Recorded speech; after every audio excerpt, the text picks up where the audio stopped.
to the Untitled Anarchist Seagull channel. I'm your host, an Untitled Anarchist Seagull, also known as Elise, and I think we've got all sorts of interesting things to take a little deep dive on today, so to speak. But I think first, gonna have a look at a nice short one, another fireside twat with good old Dennis Prager and his deeply uncomfortable and embarrassed cringing dog. Hello. Hola, Phoenix. ¿Cómo estás? Okay. So, want joy? Prepare for pain. Okay, so no kink shaming of Dennis here.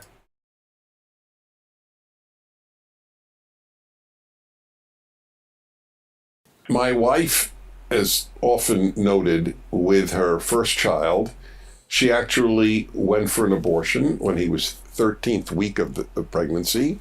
At the last moment, she decided not to.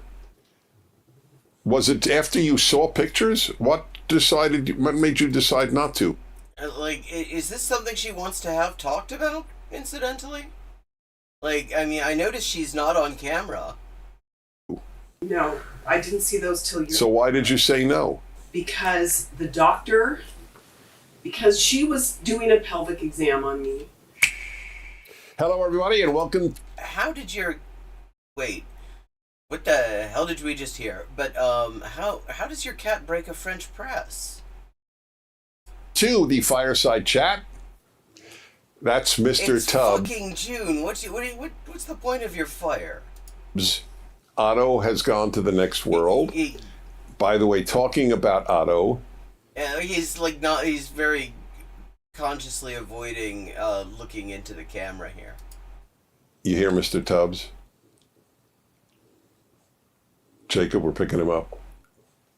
Oh, it's fine. Yeah. No, that's fine. I know. Sucks. It's like back. I find, I can't say for every dog, some are too loud, but English Bulldog snoring I find very calming.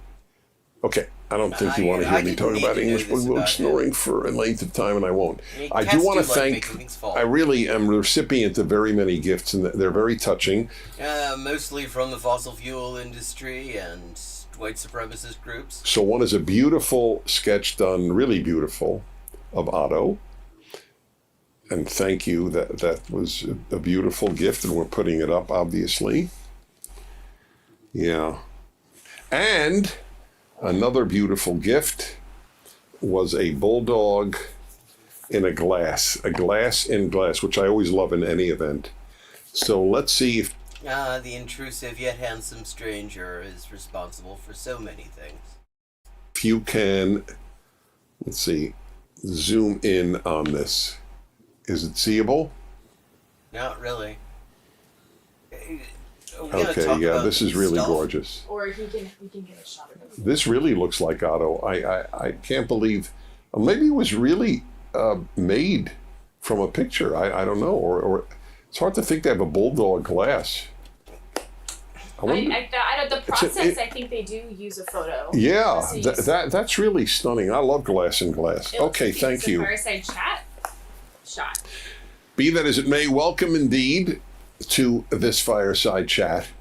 And it looks like Mr. Tubbs, who is the successor to Otto, and thus far, I think it's working out. Ask him. He does not seem to want to be on camera here. That's the way life works, isn't it? There's an old, ancient Hebrew saying. Should I say it in Hebrew? God, here's this. This is one of the very sort of Jewish-specific reasons that this man is impressively irritating, which is he will come up with some fucking old Jewish sayings and things like that, because obviously he had a religious upbringing and he would have heard all sorts of stuff like that. He went to yeshiva and shit. And then he says all sorts of ignorance bullshit about Jews just to sort of please fucking white supremacist, fundamentalist, Christian anti-Semites. Yes. Yeah. Dor ba v'dor holech. The generations come, generations come. Good A generation comes and a generation goes. Ve'od ha'olam omed. And still the world stands. I think about that so often. Well, yeah, I mean, I guess when you're doing everything to promote propaganda for the fossil fuel industry in order to accelerate the coming and going of generations, because it's just profitable not to give a shit about the inhabitability of the planet and things. I guess you think about that sort of thing a lot. And that is the way it works. As I That's said fucking profound. when Otto died, the moment you get a pet, unless it's literally your last pet and you leave the world before the pet does, which is usually not the case, you have set yourself up for sadness. See, that is just George Carlin said that, and he said it so much better. He said, you know, when you buy a dog, you're buying a small tragedy. But that's the story of life. That's the great lesson He's so fucking that people profound. need to learn. If you want joy, you must be prepared for pain. If you want to lead a painless life, you will not have a joyful life, or a meaningful life, or anything good. Pain is not to be avoided. Well, except it seems like pain is being avoided quite, like the pain of actually dealing with any kind of contrary evidence. I mean, if he likes to avoid pain because his entire way of, like, you can't even really call it arguing, but his whole way of doing propaganda is not to even acknowledge any kind of facts that challenge any of it. That is avoiding pain. He's very pain avoidant. Unhappiness you should try to avoid, but pain and unhappiness are not the same thing at all. Except that, I mean, the whole point of having a sense of pain, for the most part, it is that the things that actually are painful are also bad for you. So, seeking out unnecessary pain actually isn't, unless you just enjoy it. I got a lot of pain during my workouts. They don't make me unhappy. They, in fact, make me happy. There's pain in raising He's telling children. himself that. But ultimately, well, at least in my case, I know not everybody can say it, it has brought me a great deal of happiness. Fuck off. But you're not guaranteed it. You are guaranteed, however, very little serious happiness if you do try to avoid pain. Yeah, how's that work? It's even I on mostly try to avoid pain. I have to say, I've had a fair bit of pretty serious happiness. little things. It's very I interesting. don't like pain. I'm not a pain. On my cruises, I have been taking cruises for 25 years with listeners to my radio fucking show. man. 25. Why didn't you go and see the Titanic? Well, I mean, not see the Titanic, because that thing, that, like, giant fleshlight that those dickheads went in for $250,000 for each ticket, had only one viewport, and it was tiny, and it was right in front, and no way of navigating. There was no way they were ever going to see anything.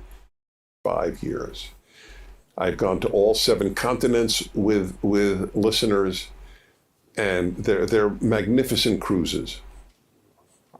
Go to Dennis God, these sound like the absolute worst.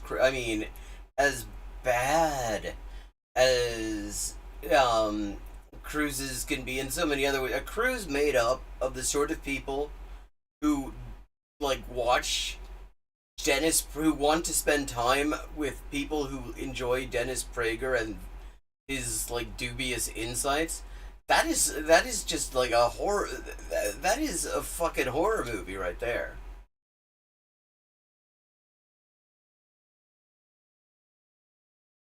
I thought he was running for the so-called People's Party. I mean, Although it's kind of strange. Why would it be all the online liberals? A lot of the online liberals back the Green Party. I mean, that is straight up liberalism. I mean, apart from the fact that there's all sorts of fast shit in the Green Party and has been for a long time, but the idea that in a country that has a de facto ban on opposition parties, where there's literally no point in some kind of electoral challenge to anything, the electoral system is just absolutely a waste of time and energy. It's a straight up grift.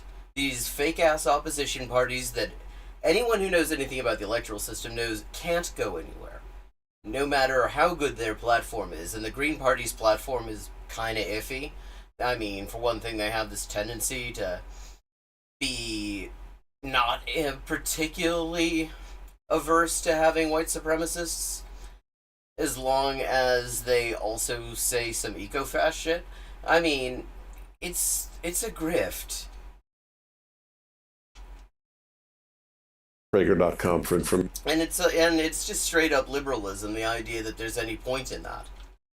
On the next one. They all sell out, so it's worth booking early, but it's very interesting. Yeah, it's kind of an interesting word to use in the context of a fucking PragerU cruise. Although I don't know if the people on there could really be said to have sold out, because they probably never stood for anything decent to begin with. I noticed a very interesting pattern, which, Megan, you will find of interest being a woman. That they all suck. I'd like to that there's sausage remind you that since we fear that one day we might be just dropped from YouTube, which is owned by Google, which censors what it... No, it doesn't censor them. That's bullshit. It fucking boosts them. ...differs with. Therefore, we ask you to watch the Fireside Chat at PragerU.com. So the beginning was on YouTube, but to continue, please go to PragerU.com. Fuck driving traffic to their website. Just go there from the beginning. I mean, unless the whole point is to overload them with traffic, which is a different matter, but I wouldn't be advising anything illegal. For every week's Fireside Chat. Download the PragerU app, or just go straight to PragerU.com. Yeah, fuck that. That's... Okay. So there we go. That was short and there wasn't much to it. Let's see. Hey, Phoenix. I'll just turn us around. That wasn't what I was actually trying to do. My wife Fuck. is No, often... that's not what I was trying to do either. I already saw you. Action fodder. Get back to where I was actually trying to be.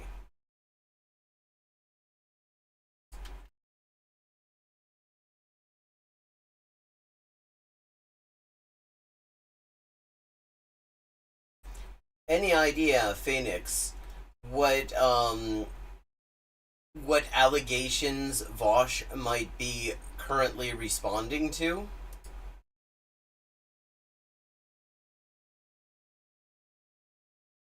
Look, there's a difference between trying to pressure the government to do anything and raising money to participate in an electoral system that is pointless. Like, there is a big difference. Do you know what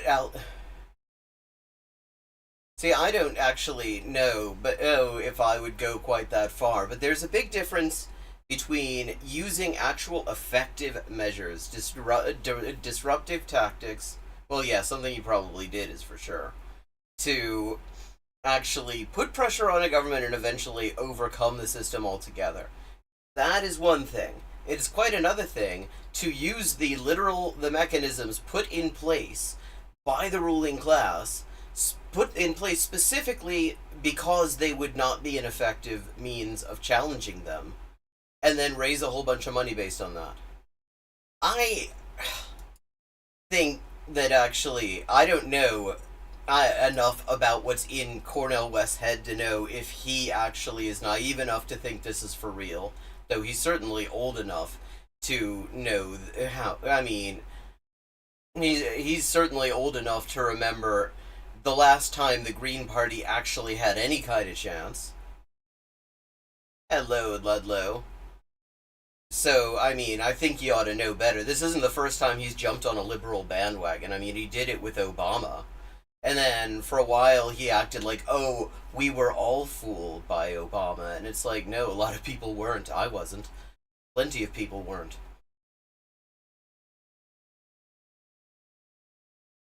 I mean, he's done some very good things. I mean, what he said after the Charlottesville pogrom, pointing out that it was actually the anti-fascist community defenders that really saved people's lives there. That was good. That was good that he pointed that out. He's done good things.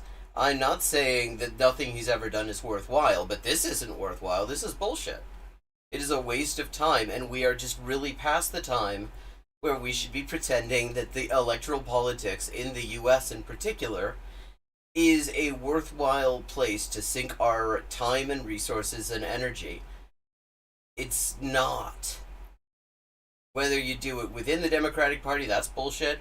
Whether you try to create an opposition party, we are in a de facto one-party system.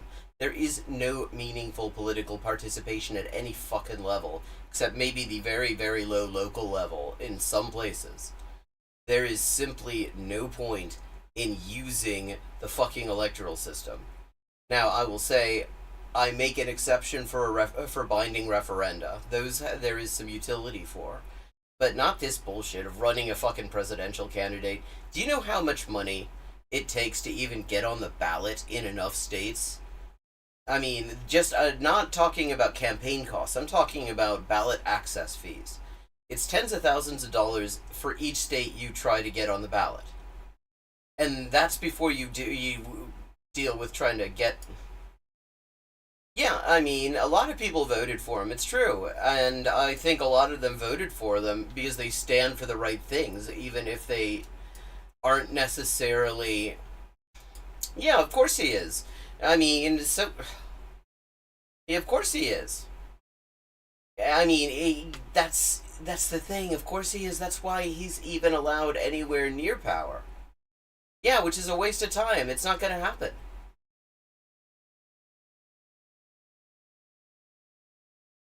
It's like things we're past this. It's been done. We've seen it. We don't need to try to kick the football one more time to see if Lucy's gonna hold it for us this time. The electoral system is a fucking dead end. And if Cornel West doesn't know that, then he ought to know better. Yeah, I will say I voted for Nader. I actually had a lot of time for the Green Party at one point, but they've become an absolute shit show, and it's become very clear that the electoral system in this country is not a meaningful place to try to seek to change anything.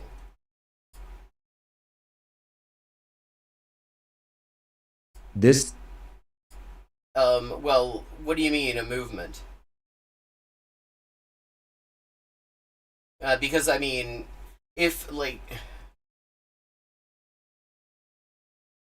That's not backing. I mean, Ralph Nader got some TV time. He's actually, he's a public figure.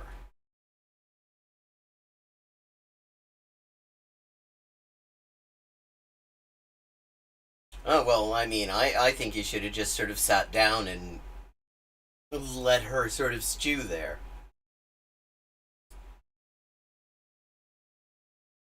Because clearly, the whole thing is, her whole enjoyment of the situation is making him fall. So if he just stops doing that, that's already going to annoy the shit out of her. Okay.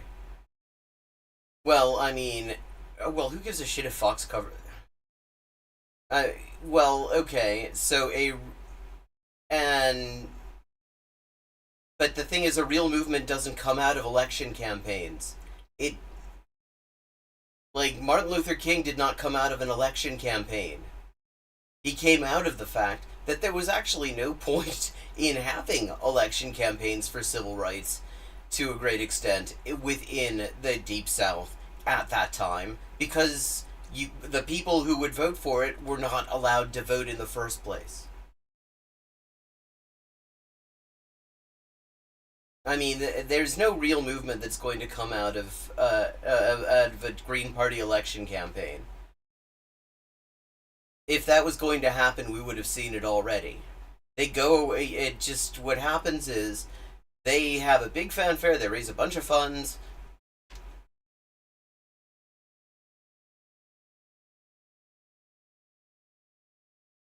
And then they're just basically gone after the election, after the general election.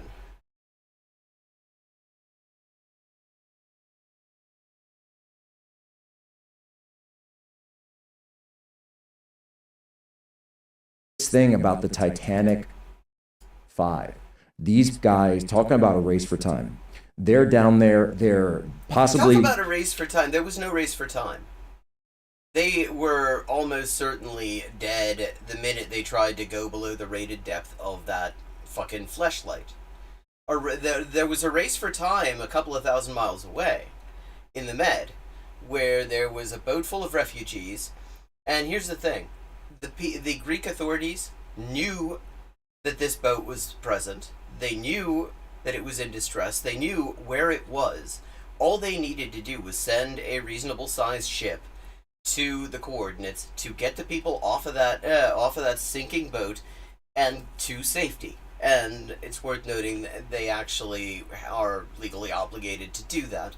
Not that that actually matters to anyone who matters. They did. I mean, that was not there was an element of race against time. Here, it's just ridiculous. I mean, going in that you're just looking for debris because the pressure at 3,000 meters, which is the maximum rated operating depth of that death trap they were in, is already just beyond belief.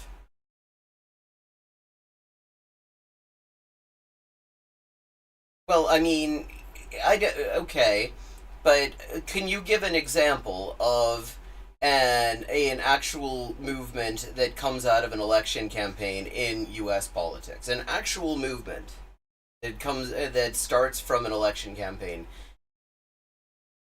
and let's make it one that's actually worthwhile. we don't know if they're still alive. We have no idea if they're alive right now. We could be fairly certain they were dead. This is Twitter users celebrate Titanic submersible emergency. I mean, see, Tim Pool celebrated the fucking Club Q massacre. He celebrated the end of even the pretense of taking COVID precautions. So, I mean, he has absolutely no place to talk about people, celebrating other people dying. He's cool with it.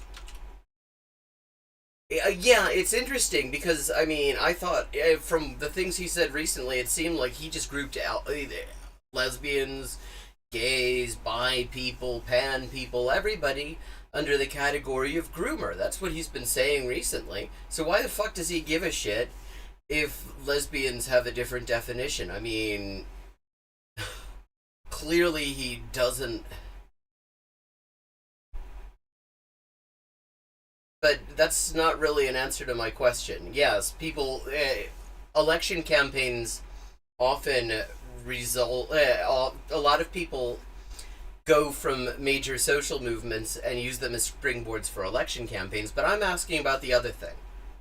I'm asking about the opposite direction. Can you think of an example in the U.S. where a worthwhile social movement actually resulted from an election campaign?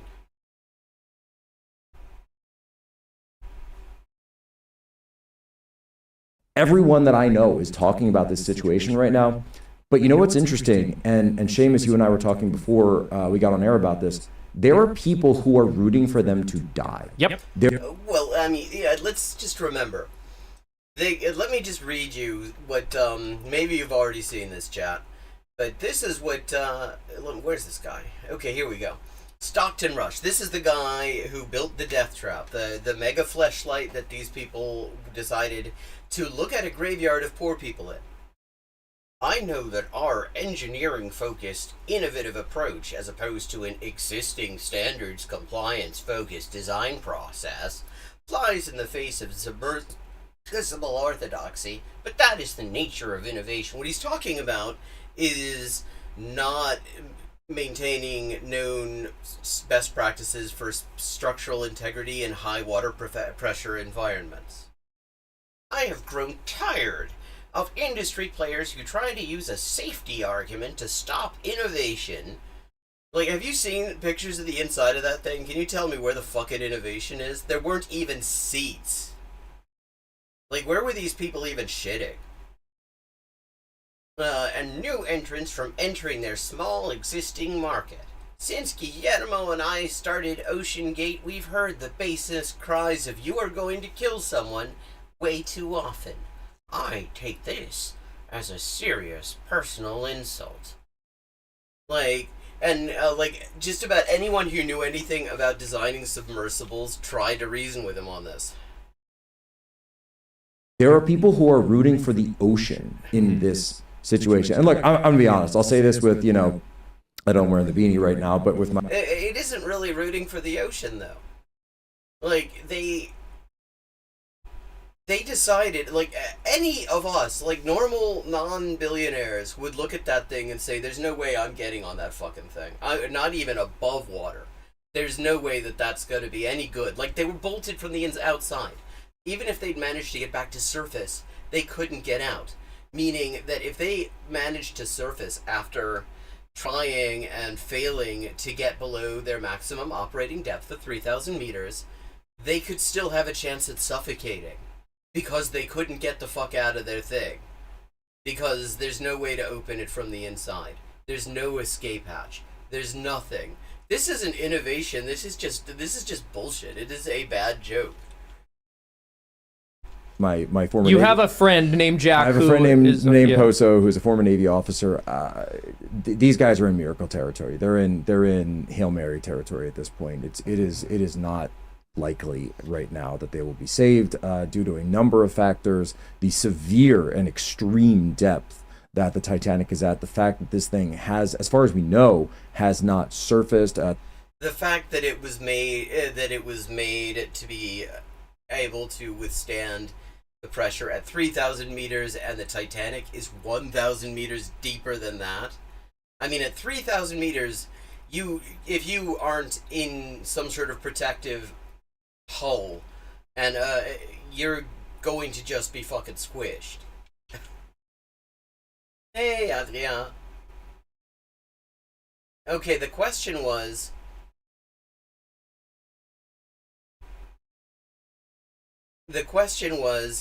can you come up with an actual example of an election campaign that became an actual social movement, a worthwhile one as well, and in the U.S.?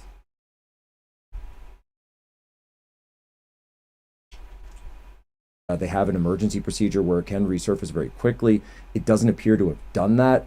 It's the same... Well, I mean, no, it's neither not good enough or too bourgeois, but it is worth noting that the thing is, there's only that the courts are only going to give you so much, and the courts are controlled by the ruling class. The only reason the courts are ever going to give you give you even a little bit of what you need is quite simply that the ruling class is worried about what happens if they don't. Sometimes it is safer for the ruling class to give a little in order to hang on to a lot. But the idea of overcoming white supremacy while maintaining this system, or doing it within in a system that, an entire regime that is founded on white supremacy, for example, that's not going to happen. That's not how any of that works. This system has white supremacy baked into it. So you can kind of nerf white supremacy. You can build awareness that white supremacy is a bad thing. But fundamentally, the way this system operates, you're always going to have it as long as you have this system.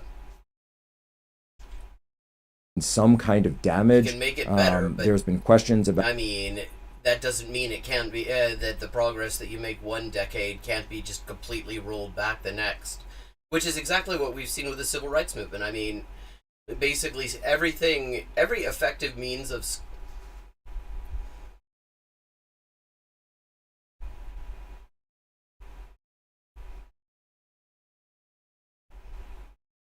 Well, the difference, there's a big difference. Yeah, you could ask me that, and I would say that we haven't defeated capitalism yet. That's true, but that's not the same thing as saying we're going to actually win in an electoral system that is designed to lose, and so you should give us your money. I'm saying, you said maybe there will be a social movement that comes out of this a social movement that comes out of this Green Party election campaign, which would make it the first time a Green Party election campaign has ever given rise to any kind of movement. And really, the first time an election campaign in U.S. history has ever resulted in any kind of worthwhile, actual, legit social movement, not some AstroTurf bullshit. It just doesn't work that way. Because it's all keyed to the election cycle, and everybody just sort of disappears after it.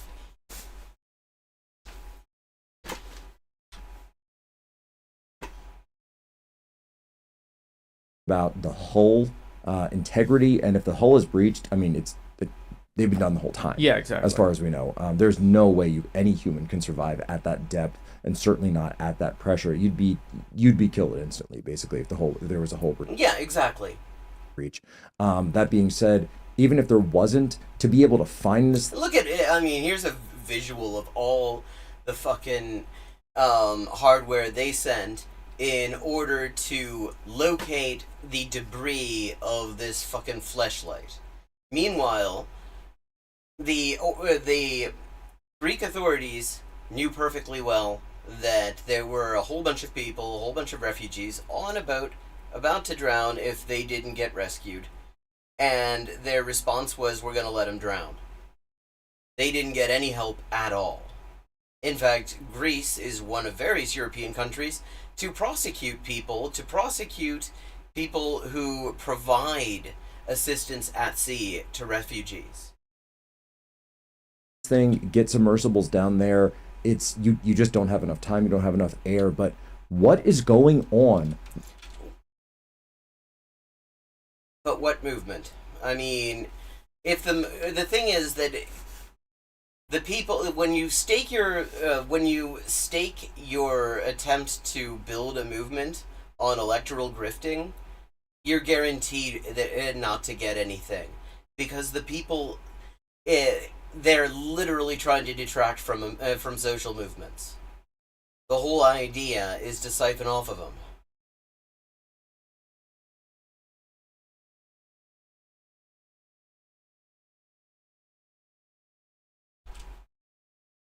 Where there are people who say, well, these guys are rich, you know what, they get what they deserve. And I think we talked about it before, and Serge, you had the point as well. Yeah. We're always told that, oh, we don't hate the rich, we just love the poor so much. Yep. Who says that? Like, seriously, fuck off. Yeah, fuck the rich. I mean, and it's just so ridiculous for them to be hand-wringing here, because the whole thing, I mean, this is what rich people want. They're always talking about how we need to not have the health and safety. To, cut it out with all these safety regulations and seat belts and taking precautions in the middle of a fucking, airborne pandemic, because it's really a buzzkill for the profits. And that's what they're always saying. And when people say, we'd like to have healthcare in the U.S. sometime that isn't just on television, they say, well, yeah, but we're not going to do that because that'd kill the profits of the insurance industry. Killing people for money is literally what they do, and they celebrate every time they go on one of those earnings calls. They are just celebrating people dying. They're exploiting the poor. We just love the poor. Really? Because you can go and look up, I think it's called the Titan. You can look up the Titan, type it in Twitter right now, and you will see people. Well, I mean, are you saying that he's not trying to launch a candidacy in a U.S. election?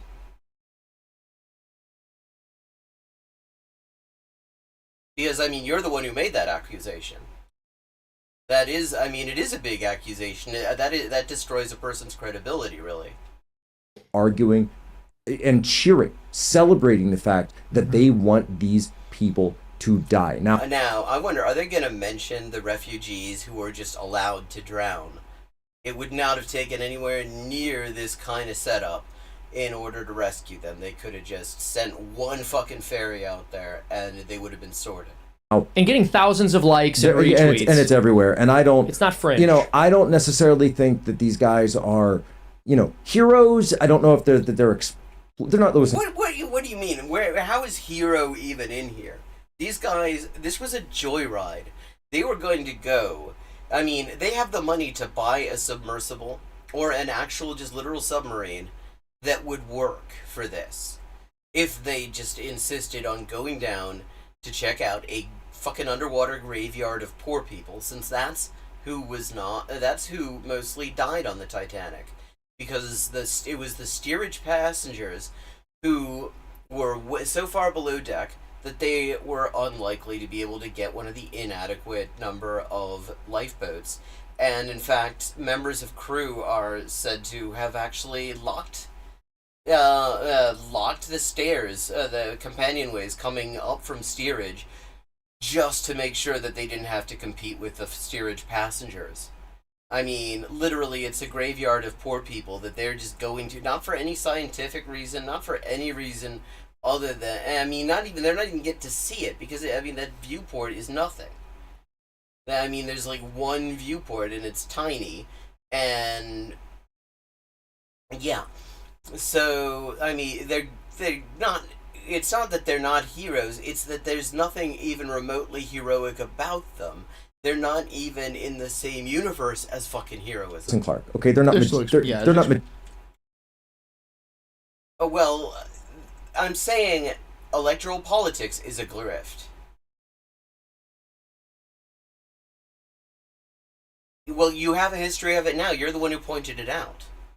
And, I mean, where does she ever defend Bellingcat? I mean, you've made that accusation before. I haven't actually... You've never provided a link to it. Whereas, I mean, you have, back in 2008, 2009, you have Cornel West just completely shilling for Obama. And then acting as if nobody could have foreseen that he was just another right-wing asshole. You have him, and now you have him shilling for the Green Party.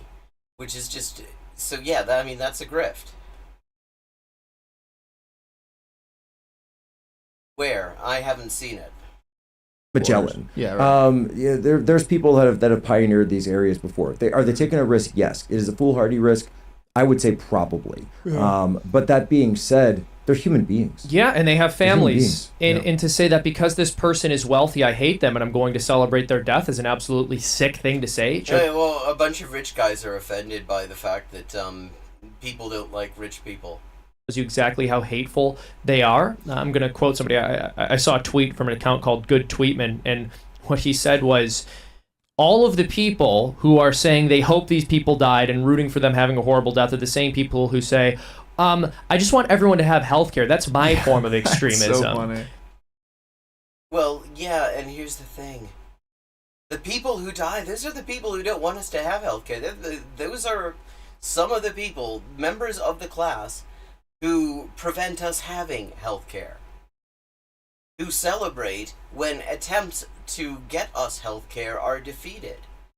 I mean, I think they would be offended at the idea that you shouldn't, celebrate people's deaths, because they certainly celebrate ours.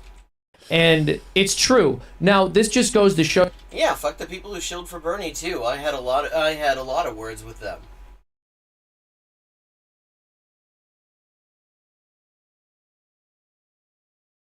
Yeah, I mean, the people who shilled for Bernie, I wasn't impressed with either. There were a lot of people who also tried to make the argument, oh, there's going to be a movement coming out of this. This is going to be the time when there's a movement, you see, and it's going to change the Democratic Party from within. And you had people who actually are familiar with Bernie Sanders' history said, that's never going to, he's not that guy. That's never going to be the guy he is. That's not what he's in it for. It's pointless. This is really a complete distraction from what we need to be doing in this moment in history. And they would, yeah, exactly. I mean, think about this. A ticket for the, to get on this death trap was $250,000. how many of your problems would you still have if you just sort of found 250 grand? That is life-changing money. I don't think I really know much of anyone who has problems that can be solved within capitalism that wouldn't be solved by being handed that kind of money. It is life-changing money, and they just sort of spent on this fucking joyride to eternity. Like, you hand, I mean, you hand the 250, yeah, exactly. For 250 grand, pretty much anyone if you just hand that to just about anyone who's broke, they're not broke now. They fucking pay up their bills. They can actually get to see the fucking doctor. I mean, it is literally life-changing money, and they just dropped it like this. So yeah, fuck them. Show you that the vast majority of people who call themselves socialists or leftists are in truth envious. Yep. They want to tear people down who have more than them. What if it was, what if the issue is that the reason that so many of us have to get by on less is that a handful of pricks have the kind of money that it takes to be able to just drop 250 grand on a ride in a giant fleshlight to the Titanic? What if those two things are related? They want to see people who have more than them suffer and even die. There's a very Well, the people who have more than us kind of want to see us suffer and die too. Like, where was this compassionate streak when we were talking about fucking Club Q, for example? very intense darkness here, even though they claim that they don't hate these people. Now, conservatives, Hello, Toriel Dreamer. Good to see you. I'm rewatching Glass Onion starting tonight. That was good. Thank you so much for that recommendation. I really enjoyed that. It merely means the rich are sous vide. Yeah, see, I honestly don't particularly care if they suffer as long as they lose their power over us. But I can understand people looking at this and saying, yeah, fuck them. Like, any of these people, like, I'm sure your feed and Twitter is probably as full of this as mine is, of people who are just begging for like fucking $150 just so they can stay in their home and maybe get something to eat. And like, these motherfuckers could just sit on Twitter, and fill these GoFundMes, and it wouldn't even be a significant loss to them.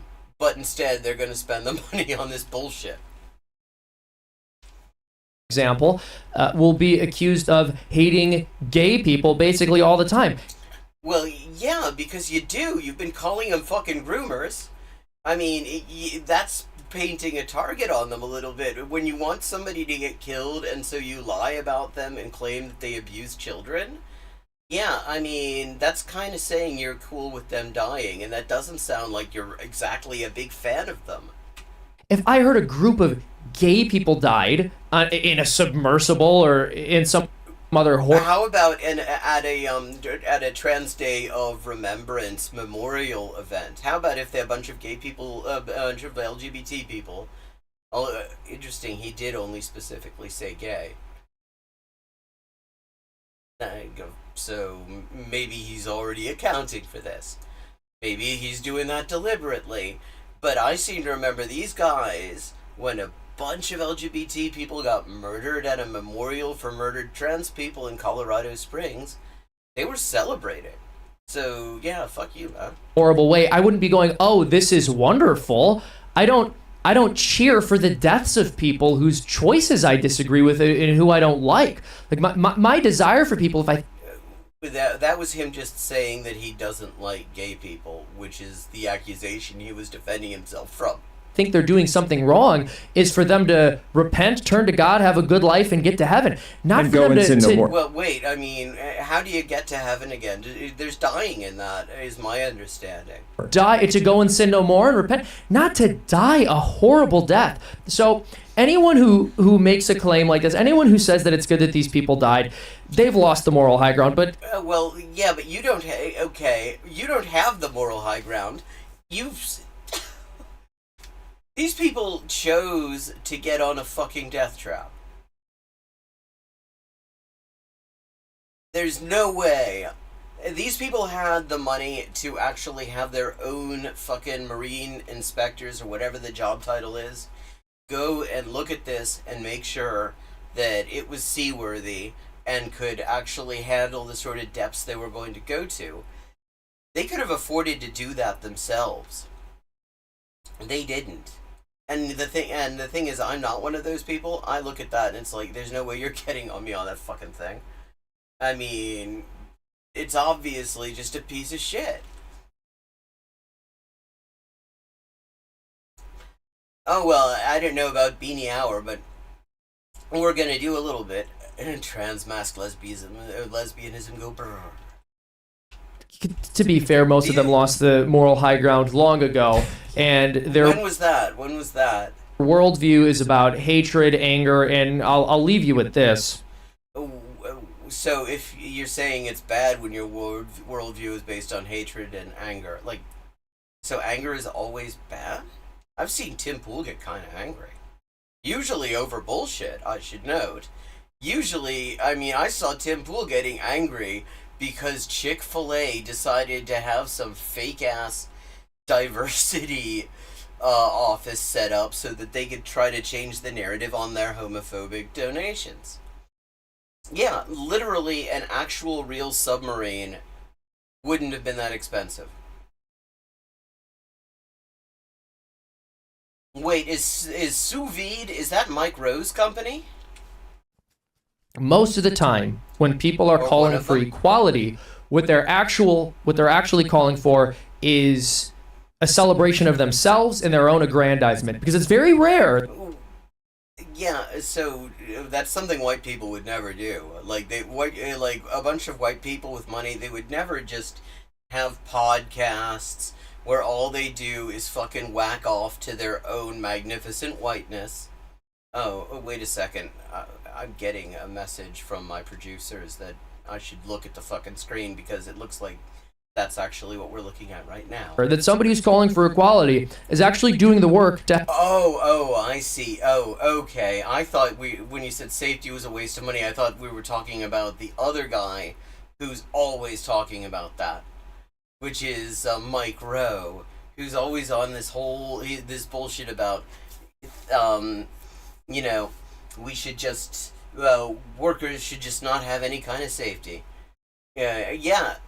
Well, now we have to call it OceanGate Gate. See, personally, I always wish that we had decided to start our scandal naming convention after Teapot Dome. So you could have, like, OceanGate Dome, Watergate Dome, Thunder Dome. To help people who are beneath them in terms of wealth or social status. True. They're almost always looking to the people who are higher than them and... I wonder why that is. Saying it is criminal that I'm not on their level, that they occupy a higher position than me. Yeah, it is. Everything that we were saying about pride earlier. These are prideful people who are saying any system... You think they're denying that they have pride? They're literally, it's literally the name of the parade. I don't think that you're fucking dunking on them by pointing out that they have pride.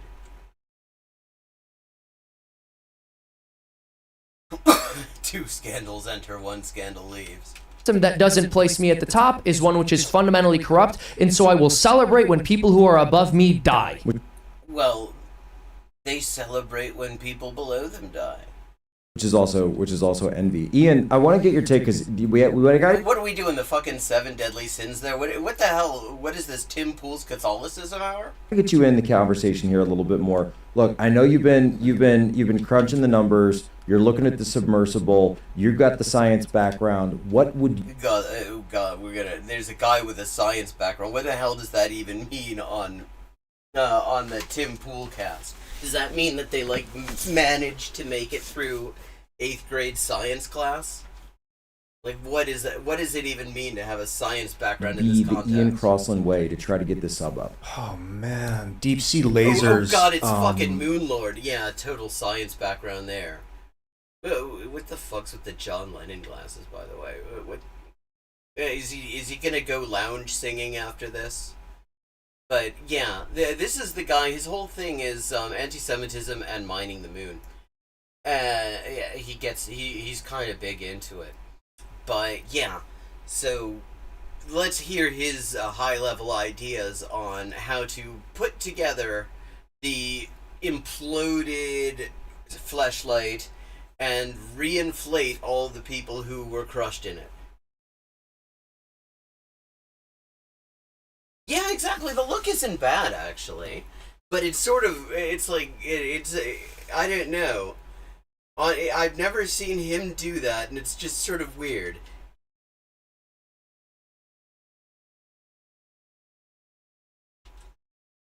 Like laseroscopy, some way to map the vibrations of it is so small and the ocean is so huge and currents take you so fast. We were watching these jet stream currents that things can get caught up in. They lost contact with the mothership. These things aren't submarines, they're submersibles. They can't go under alone. So they lost contact at 45 minutes.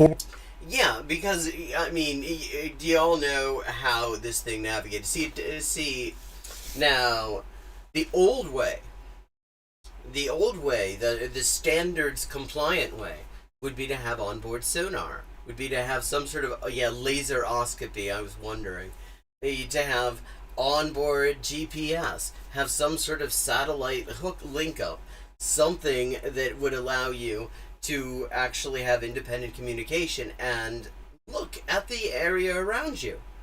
See, they decided to go a different road. What they decided to do was navigate by communicating with the mothership via SMS. Like fucking text messages was how they were going to communicate with the mothership. Somehow I don't think that you get very good Wi-Fi at 4,000 meters underwater. But yeah, maybe Moonlord will tell us different. 45 minutes. It was going to take them 2 hours to get down, and at 45 minutes, I thought it was an hour and a half. So as you said, Is it only 2 minutes. hours to get down? I thought it was like 8. I didn't realize. Okay, maybe Two and a half. I think I saw 2.5. So, Really? but Okay. It was before they were even reached the bottom that they disappeared off contact. So that was like, I don't know, Sunday, Saturday, Sunday. No, yeah, because their craft was fucking rated to not survive after what even they were going to make it 3,000 meters if they were lucky. And then I think the hour and a half was the final distress call. An hour and a half was the final distress call. Purportedly, they've got another 12 hours of oxygen on board. But that's assuming that there hasn't been a hull breach. A hull breach. I don't know if they're hooked on the Titanic somewhere, if they're caught in algae, if they're on a net, if they got washed. If they're in the Titanic, then they're just imploded. There's no way that thing was going to survive. The floor of that thing, according to the engineers who worked on it, we actually have a lot of correspondence from this company, was 3,000 meters.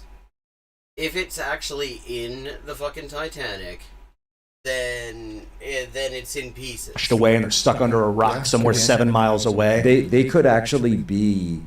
They could actually be inside the Titanic because there was a story now that they're kind of everywhere. That someone else. This is not the first voyage of this sub, and there was a guy who said that when they went down the last time, they actually essentially landed on the deck of the Titanic.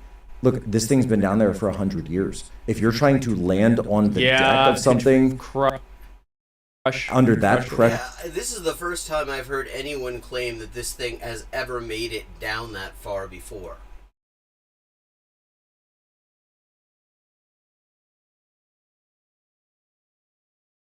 Yeah, I mean, I guess you could use this if you were the person.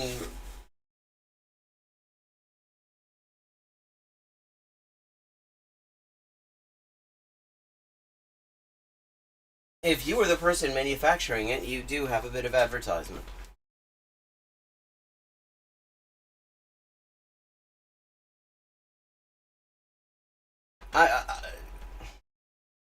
Yeah, that seems extremely unlikely. I mean, clearly the way to start a movement is to strawman people on the internet. That is just proven effective, though. 007. pressure. Titanic wasn't designed to operate at that pressure. It's a surface level. It's a surface ship. It's kind of black humor, but saying it now. But oh wait, okay, you've been just like condemning people for black humor the whole time. But go ahead. There's a line in the Navy that every ship can be a submarine once. It's kind of like how the Ukrainians found out that any vehicle can be a minesweeper once in the current counteroffensive.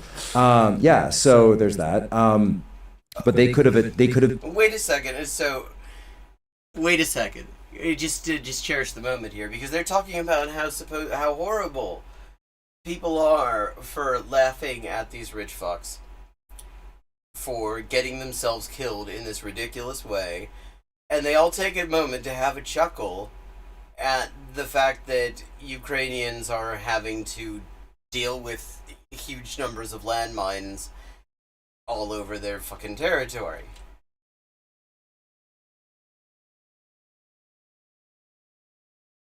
Oh yeah, exactly. I mean, it's the crossed katana and the flintlock, but it's the guitar. It's the guitar that really sells it. I mean, you need the trio of 7th grade cool guy signifiers to really have scientific credibility. Have been attempting another one of these landings to say, hey, we're on the deck of the Titanic, and then believe it or not, we could actually be seeing an increase in the death toll of the Titanic itself. Well, but then the question is, if that's a realistic possibility, I mean, why haven't they been searching there, or why haven't they looked? Is a portrait of a chicken. I think, I don't know what that is, but maybe it's a chicken. Titanic itself. Well, but then the question is, if that's a realistic possibility. Well, here, yeah, see, I mean, it's so terrible that people are laughing at the rich fuckers getting themselves killed. But why don't we talk? I mean, because the real issue is, can you count them as part of the Titanic death toll because they got themselves killed trying to get down to the depth of the Titanic in a fucking tube that was never going to make it down that far? Possibility. I mean, why haven't they been searching there, or why haven't they looked there? I mean, I imagine it's probably because there's absolutely no reason to believe they made it that far. There's literally they had no way of navigating. They had no way of actually seeing where they were going in any meaningful sense. They could be fucking anywhere. difficult to get a submersive out there to do that kind of a rescue operation. I'm sure it's the first place they checked. Yeah. Or that being said, it could just be because of the severe depth. Again, that's okay. Navy hat back on. You can't just get one of these submersibles there on station immediately. It's not like, it's not.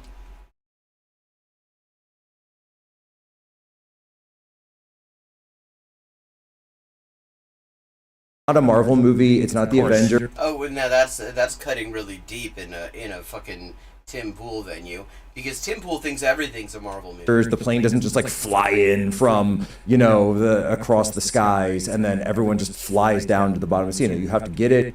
You have to spin it up. You have to get it powered. You have to get it set. You have to dial in the parameters for where you're going. You have to get it on station. You can't just fly something out and drop it in. Typically, you need a ship tender for one of these things. So you need another ship that needs to be prepared. Then that ship has to go out at. Yeah, but that's the old standards-based approach to engineering, not the innovative way of doing it, where you just sort of wing it.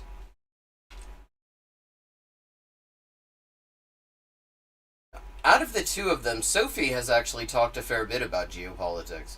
And particularly, one of the things that I've quite liked that she does is specifically that she deals with liberal ideology and debunks liberal ideology around and geopolitics.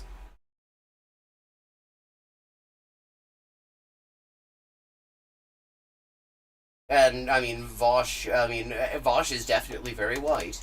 I don't think anyone except fucking Caleb Muppet thinks he's part of BreadTube. He's just a fucking he's just a lib. He's a fucking liberal. You keep saying that. I haven't watched everything she's done, but I've never heard her even mention Bellingcat.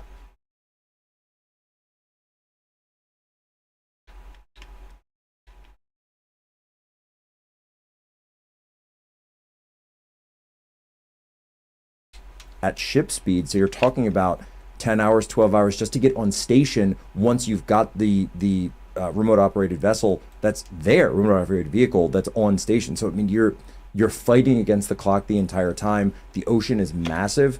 This is way down, and it's dark. possible that even if they have something down there, they have no clue exactly what was going on, Of course not. and Well, the controller disconnected. it could be attacked. Right? Yeah, the thing was done. It was controlled by a Logitech controller. Yeah, on running Bluetooth, it wasn't even a wired controller. If Bluetooth fails, they had no way of piloting the fucking thing.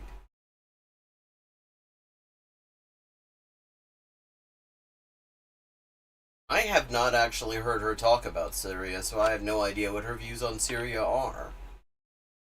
Is there any reason you kind of come on here specifically to... I mean, it's... You often don't... You just kind of say the same things over and over again about Sophie from Mars, mostly.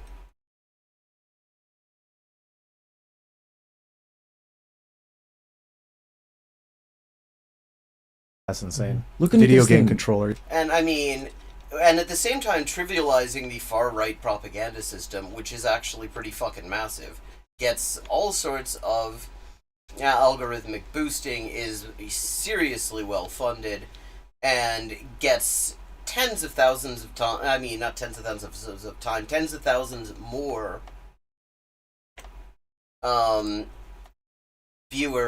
tens of thousands more viewers on any given stream than any of the people you're talking about. So, I mean, 007, I mean. So, talking about claiming that, you know, these far-right websites...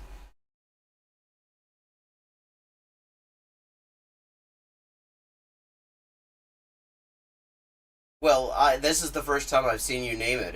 And I think you mean Conspiracy on the Left, and I do not remember her even mentioning Bellingcat. If she did, it was probably in passing.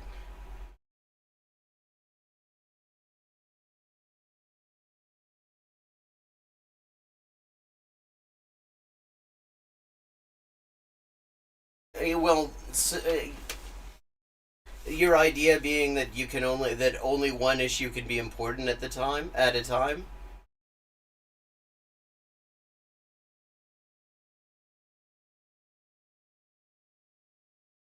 I mean, it is possible to care about fascist propaganda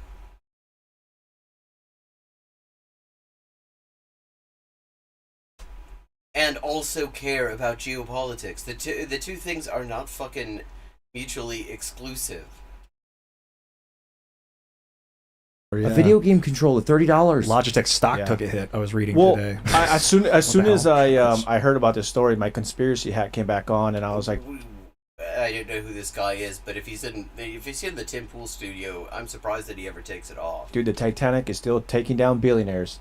Because I'm sure you guys have probably heard that, like, Yeah, except the thing is, most of the people who died on the Titanic were fucking poor people. It was the steerage passengers who died. people on the Titanic initially were like bankers that didn't want to do the Federal Reserve. John And so Astor was one of them, I think. Right, yeah. And then that's where, Jekyll Island and the bankers there, and then that's when they started the Federal Reserve. and all Uh-oh, that here we stuff. go. So- Oh god, now, here we got some anti-Semitism going, because that's where this goes. Oh, yeah. That's why my Which, conspiracy by the hat- way, I just saw Jack, on Daily Mail, Tim. real quick on Daily Mail that I saw. I mean, I will have to re-watch that video. I mean, but the last time you kind of told me that something was or wasn't in a video 007, it turned out, actually, that wasn't the case. Because you told me... Oh, well, thank you for... it's not a but according to China itself, they are committing at least cultural genocide. In fact, it's interesting that you bring that up, because you had 007 denied that that Bad Empanada, who I have my criticisms of, referred to what's going on in Xinjiang as cultural genocide.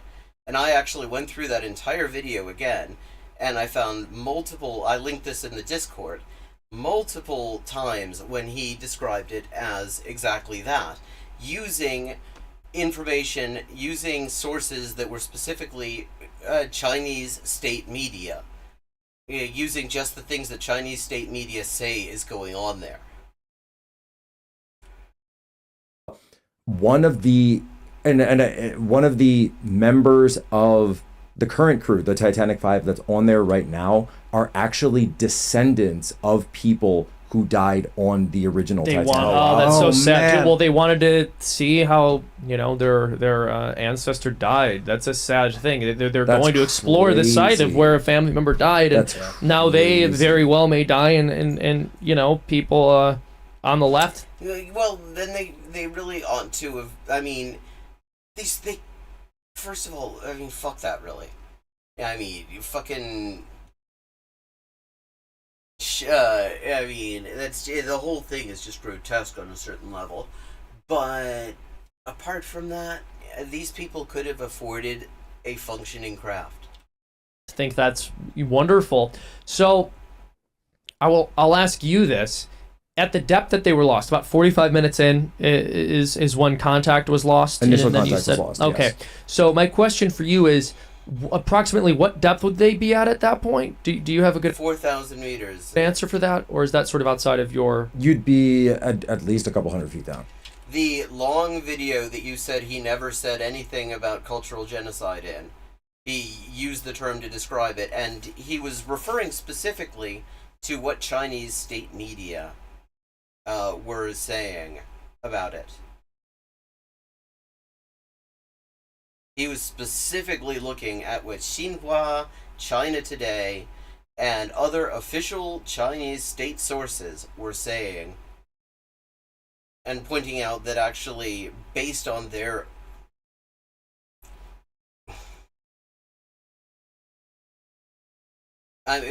see, the thing is, you're kind of what's called an unreliable narrator on these things. I think maybe you need to look at these things a bit more carefully, because you miss important things and then you very confidently say that something's one way, and then I go back and look because I think, wait a second, I'm quite certain it wasn't, and it turns out actually I was right.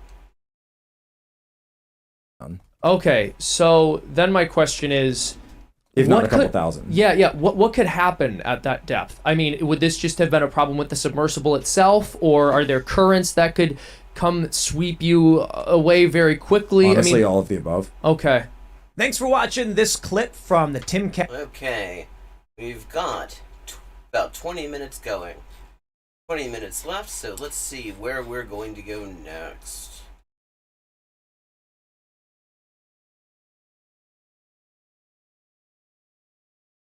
Watch this video now. Oh, we started on this like last week, and it looked promising. It is Caleb Muppet really kind of doubling down on his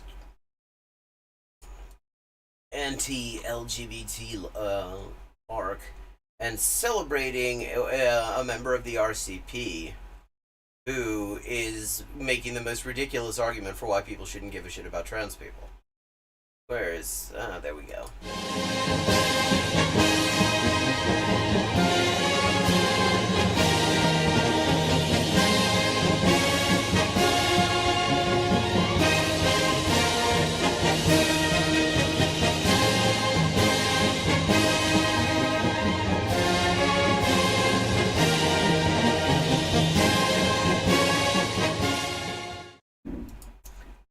Still proud of that animation.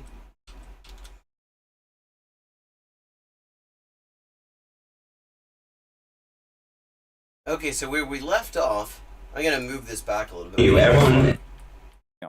Somebody was pointing out how ridiculous this false dichotomy is, where you can either care about trans people or you can care about people being starved in the imperial, working class people being starved in the imperial periphery. To these people, but she's tired of the bullshit. Sincera is tired of this Caleb bullshit. On the whole, I mean, maybe this is just me, but when it What gets me is how listen to how apologetic this this asker is. comes to things that I agree with you with, namely things like cancel culture being a farce. In what sense, though? That's not clear. The things that I agree with you with, Like, I get it, kid. I get it. I'm pretending. I'm holding back my anger. I love this. with my response is, well, no shit. And the things that I disagree with you with, I'm left feeling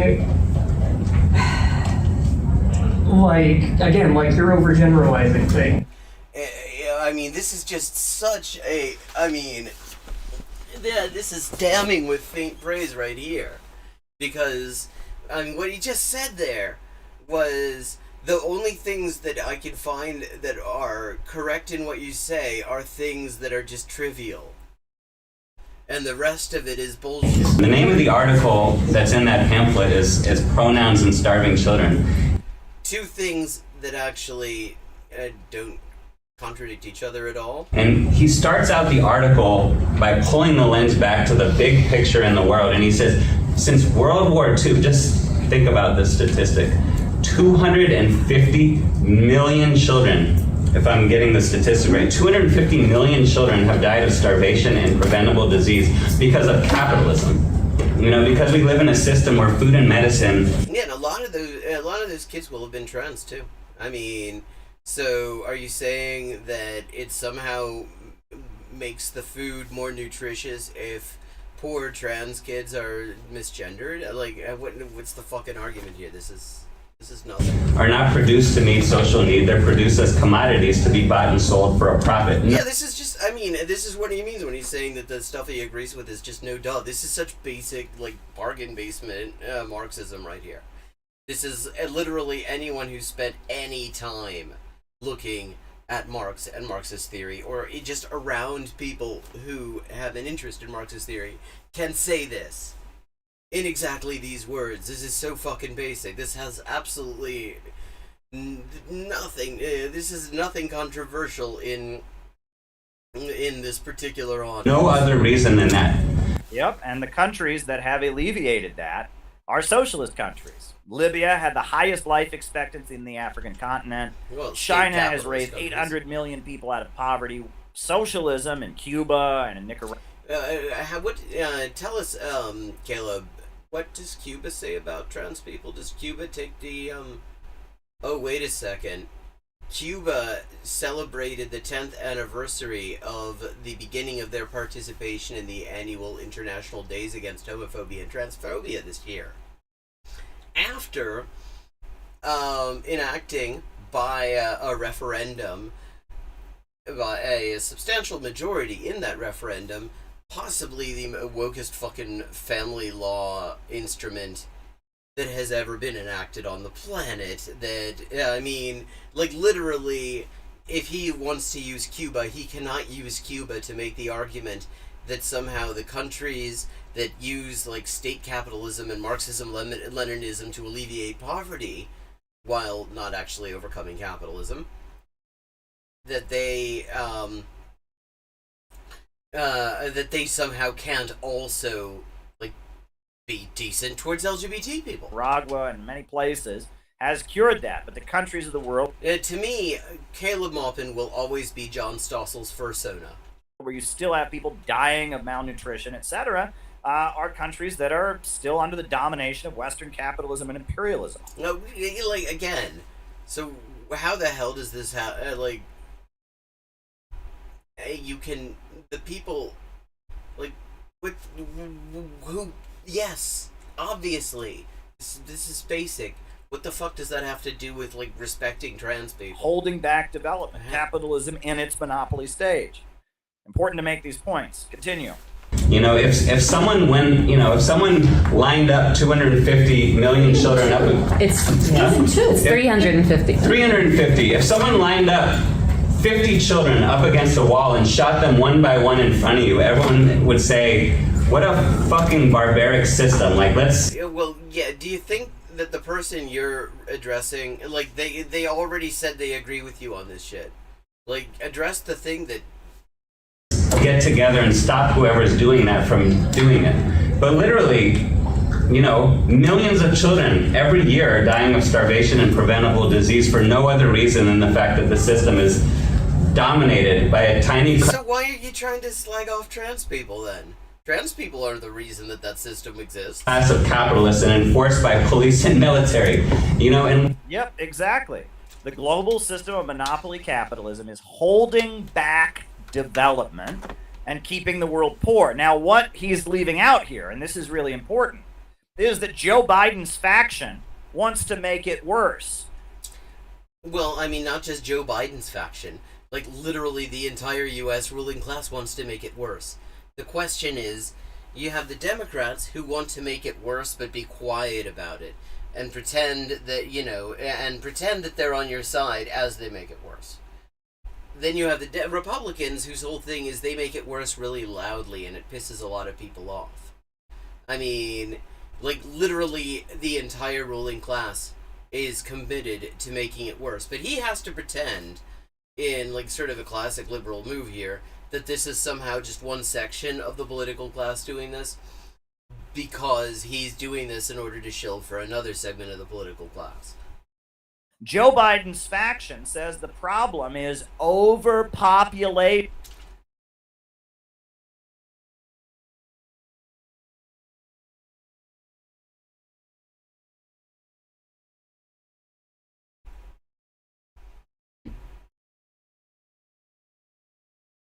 Well, you're still on this? Look, you got it wrong. He actually specifically used the term cultural genocide.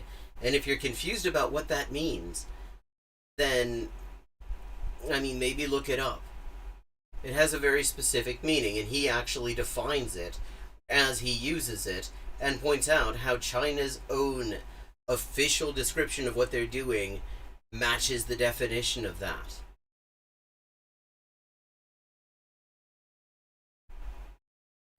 Why are you leaving out the word cultural? Again, I already told you, the one that you said he didn't use the term in. But we're dealing with something else here. You can be wrong about that some other time. They want to double the number of children. Like, why is it so important to you to claim that China is smearing China? Why is that your obsession at the moment?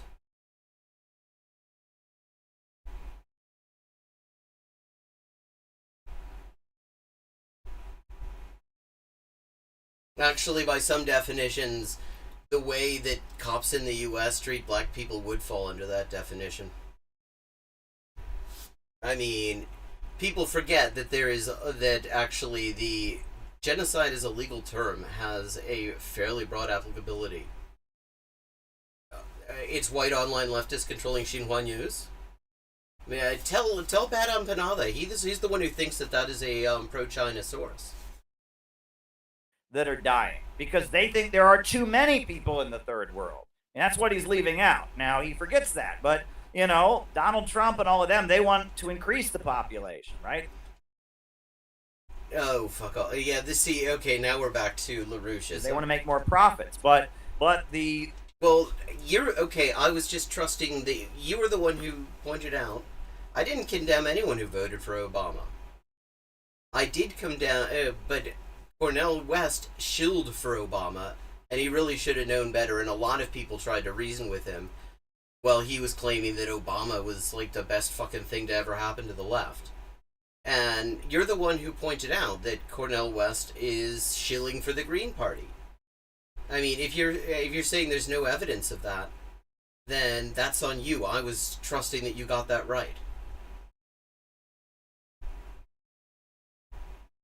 I mean, if you're saying that it turns out he's not, doing a Green Party run, then of course I retract that. But I haven't seen anything. The last I'd heard he was somebody else who also sucks. The faction that is backing wokeness, the World Economic Forum, Bill Gates. Yeah, those are the people who are backing wokeness. Carlos Slim, Jeff Bezos. Yeah, 2 years later, but and then when he went back on him, it's worth noting, he claimed that nobody could have seen it coming. Yeah, eventually he did. That's true. But the thing is, he shilled for him for like 2 years before he said that. Look, I mean, I just don't get excited over liberalism. They want those numbers they just listed to go up. And they are actively trying to prevent China from building power plants. And wait a second. You're gonna claim that so China's not exactly on the pro-natal side. If you're gonna try to frame this as pro-natal versus anti-natal, I seem to remember China actually having some kind of very strongly anti-natal policies in some respects. In Africa that would provide electrification because they say, oh, power plants pollute. We can't have that. So that's worth pointing out. I've not actually heard that being explained as the reason. Like, the people he just listed, the World Economic Forum, they literally are opposed to doing anything that might protect the environment in the imperial periphery.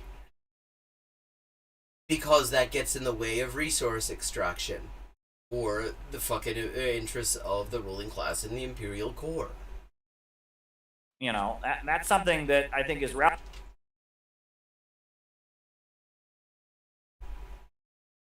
I say lots about the U.S. I mean, if what you were saying were true, you would have a point. But I mostly talk about the U.S.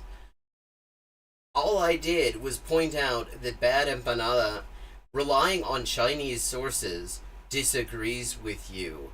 And that you... and when I talk about the reason that it destroys somebody's credibility for them to be involved in a fucking election campaign, presidential election campaign in the U.S., that's talking about the U.S. I talk about the U.S. plenty. And I'm not talking about people making a mistake. But I am saying that when you get things wrong that you are very confident about, as he said more than that, actually. But, again, you got something wrong. No, I don't believe in... I just think that you should be a little bit more careful with your use of sources. I mean, I understand that it's very popular amongst people who support reactionaries to pretend that everything's cancel culture. This is not cancellation. I just pointed out you got something wrong. And you should be a little bit more careful in the way you handle sources.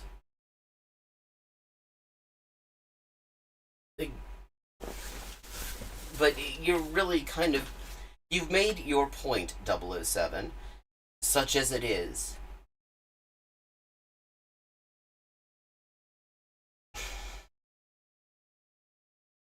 I mean, you insist on pretending that Bad Empanada didn't say what he repeatedly said.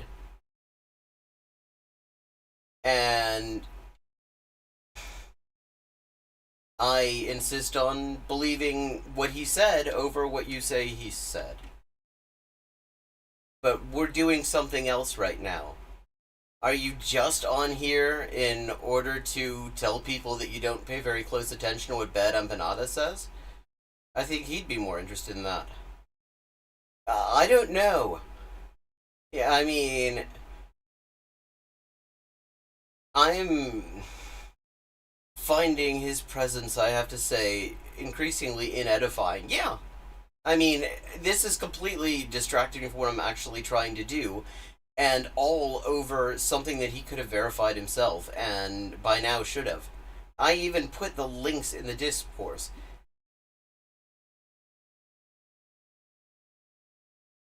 And why do you consider that a defense of China, 007? The way that black people are treated in the U.S. is horrible.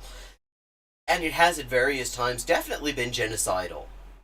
Like, where the hell are you coming from that saying that what China does to the people of Xinjiang is no worse than what the U.S. does to black people in the U.S.? What way, you think that's a defense of China? That's kind of sus, don't you think? Relevant is that the woke faction, when it comes to children in the third world dying of malnutrition, people in the third world dying... Because Donald Trump is famously a big fan of protecting the nutritional needs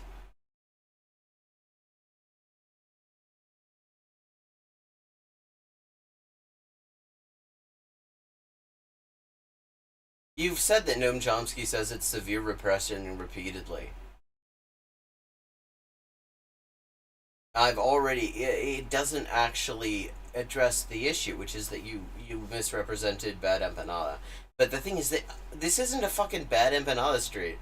Yeah, why not? Because of a lack of development, lack of access to medical care, etc., the woke faction wants to increase and exacerbate those problems. Yeah, as opposed to fucking Donald Trump, who definitely wants people in the third world to get healthcare. He doesn't even want people in the U.S. to get healthcare. We have the power to actually do something about that. But what is going on college campuses and beyond is people are focused on pronouns. People are focused on trans people. Look. Let me roll that back so you hear that. But he's right. I mean, he's right. What should we be focused on? What the hell? Everybody's foreign to someplace. What the hell is a foreign expert?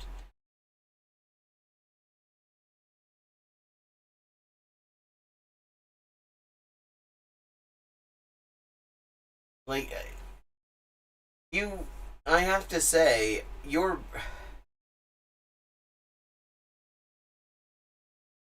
So what? Okay, well, why don't you go fucking suck up to Stephen Cohen then, if you're such a fan?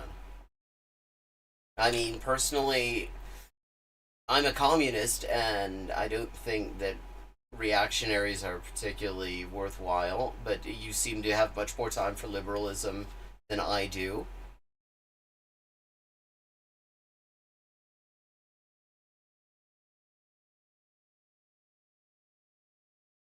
What is the moral imperative, right? Is it people dying from lack of medical care? Is it, Africa being ground into poverty? Is it this food crisis that's been... I mean, what the hell is Goa Politica, anyway? I mean, I guess we can call something Goa Politica that'll make you feel better. Artificially created by driving Russia out of the food markets and out of the oil and gas market. The food markets and out of the...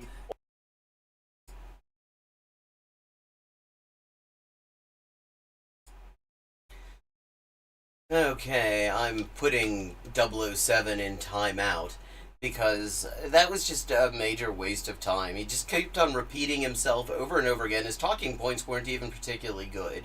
He doesn't know what Bad Empanada said.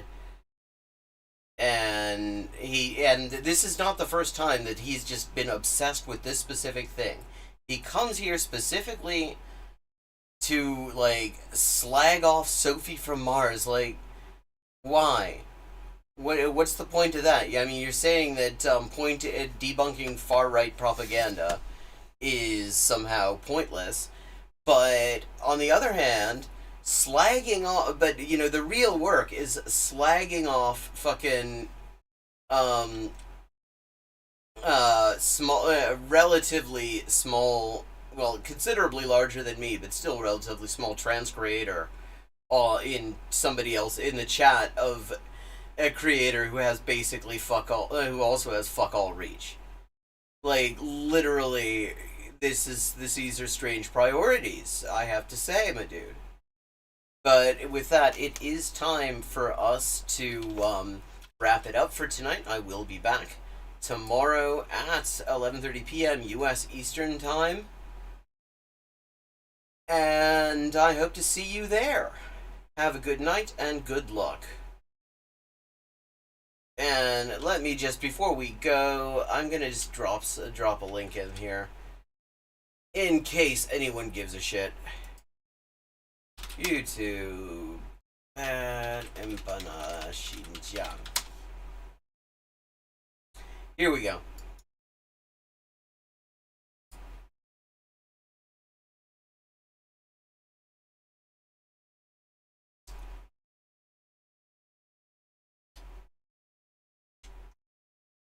This is the video that where Bad Empanada repeatedly refers to China's own description of what China's doing in Xinjiang as cultural genocide.